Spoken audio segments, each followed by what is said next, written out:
Muster on. Once more into the breach, dear friend. Chair now recognizes Representative Luna. Chairman, for the record, I'd like to submit this letter saying that PEPFAR funding was actually resumed. I know there's been a lot of push saying that the Trump admin had actually cut it, but so ordered. Thank you. I want to start out by saying initially I think the idea behind USAID was done with a good intention. However, we've come to find out that the agency has indeed, to a certain extent, operated in a rogue capacity. And USAID has absolutely broken the trust with the American people and not been transparent about where our taxpayer dollars are going.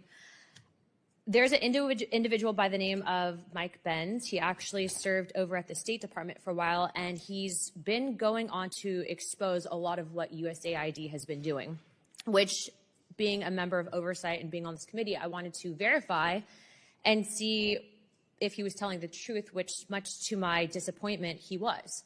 And I say that because I'm disappointed that our taxpayer dollars are funding some of these items. I mean, to just put this in perspective, in 2021, the Special Operations Command under Mark Milley, as chairman of the Joint Chiefs, put out an instruction manual, a vision for 2021 and beyond, that contained instructions and examples on how the military could work with the State Department, Intel Services, and USAID using race riots. Here's examples of some of the instruction manuals here, 1 and 2, in order to destabilize nations.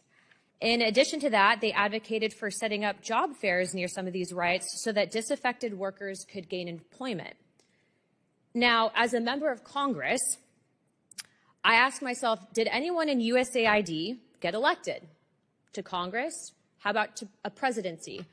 When you are acting in the shadows and you are destabilizing nations using race wars to do it and then advocating that the military does it, in my opinion, not only do you put the future generations that would have to fight in those wars in jeopardy, but at the end of the day, you're operating without any oversight. So I guess the question for you guys is, Mr. Natsios, is that something that you were aware of? Are you aware that that instruction manual is being promoted not just with the military under Milley, but that USAID may be operating in this capacity? Because in my opinion, and I'm sure I speak on behalf of many of my constituents, I don't think that's where our taxpayer dollars need to be going.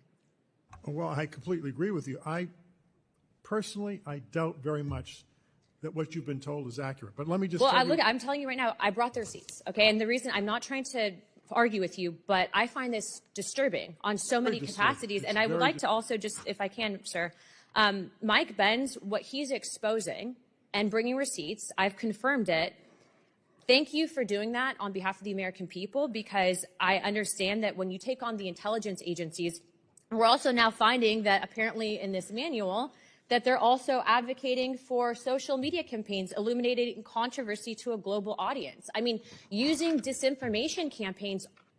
Is this happening here in our own country? Where's the oversight? Just to ask you, who in the agency, what bureau? I just said you can actually find that instruction in this manual that Milley approved. Military manual, isn't it? Yes, but Milley approved it. You have it right here. USAID working with government agencies. I mean, this is not. Wait a second. Did AID say that, or did the military say AID? Well, that would be the question for you, sir. Well, I mean, these operations. Wrote that. Sorry to interrupt you. These operations that are taking place without government oversight, without the authority of the president, without the authority of Congress.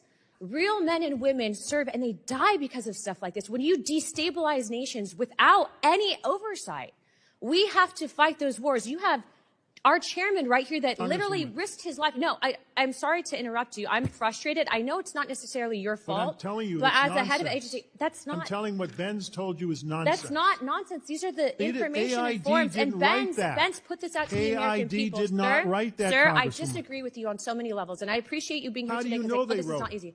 How do I know what? That any person can write AID's name into a manual.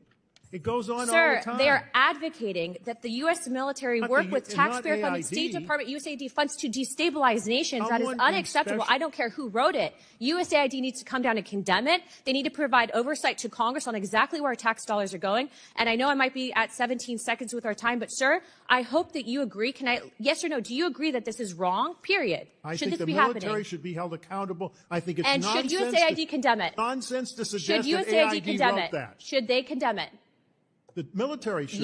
Should USAID also condemn this? Of course, we don't Thank you. comment. AID Chairman, does I not yield my time. comment on military Thank matters. you, sir. Ladies, It's time's none of our expired. business. Since there have been a couple more members that have shown up, and I promised you only 2, let's do the 5-minute restroom break. You stand in recess for 5 minutes. Thank you, Chairman, for pulling this together. And I just want to reflect on this a little bit because, you know, there is a room and there is a way for us to have a debate about the effectiveness and the efficiency of foreign aid. But what is happening right now in our nation, this is not the right way to go about it. You know, I hear about a pause here, but this is not a pause. We're seeing a gutting of the staff down to approximately 600.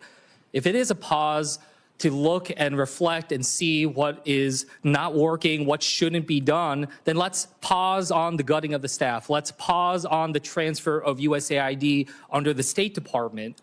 So I just wanted to show that this is not a pause. This is not a review. This is already a reorganization, already a dismantling of USAID as it is. And I say that as someone who, a little over 20 years ago, stepped into the Ronald Reagan building for the very first day in public service. I served at USAID. I don't know who else in this room has. But I just tell you that I was proud to be able to serve at USAID and serve this country. And I worked at USAID, I worked at the Pentagon, I worked at the State Department. I've been a part of the 3 Ds of our foreign policy, of defense, diplomacy, and development, and seen that in action. So I disagree the idea that the type of power, the type of influence that we're trying to move forward on at USAID doesn't matter, that it's only about material military power. You know, we've seen how, for instance, when it was our help with the response to the earthquake in Turkey, or the flooding in Pakistan, how that was something that was able to open up diplomatic channels to be able to move forward, build on the relationships. It was the work that we were doing through USAID that was able to get some of our diplomatic efforts, and including our military efforts, in a better position. And I said that as someone who walked into the Reagan building. There's a reason why USAID is in the Ronald Reagan building. It's because Ronald Reagan himself was a strong supporter of USAID and foreign assistance.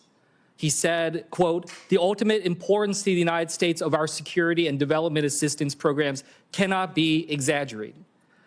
He said, "Our national interests are inextricably tied to the security and development of our friends and allies." And when it came to people criticizing USAID, he said, quote, "You know the excuses. We can't afford foreign aid anymore, or we're wasting money pouring it into these poor countries, or we can't buy friends. Other countries just take the money and dislike us for giving it." A lot of things that we heard here today. And Ronald Reagan concludes saying, well, all of these excuses are just that, excuses, and they're dead wrong. I heard today people talking about USAID as if it's charity. One person that said, quote, "Foreign aid is not charity. We must make sure it is well spent, but it is less than 1% of the budget and critical to our national security." The person who said that is Secretary of State Marco Rubio when he was with us in the Senate.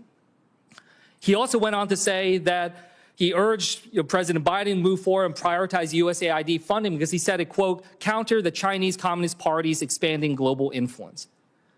And our current Secretary of State also said, quote, "We don't have to give foreign aid. We do so because it furthers our national interests. That's why we give foreign aid."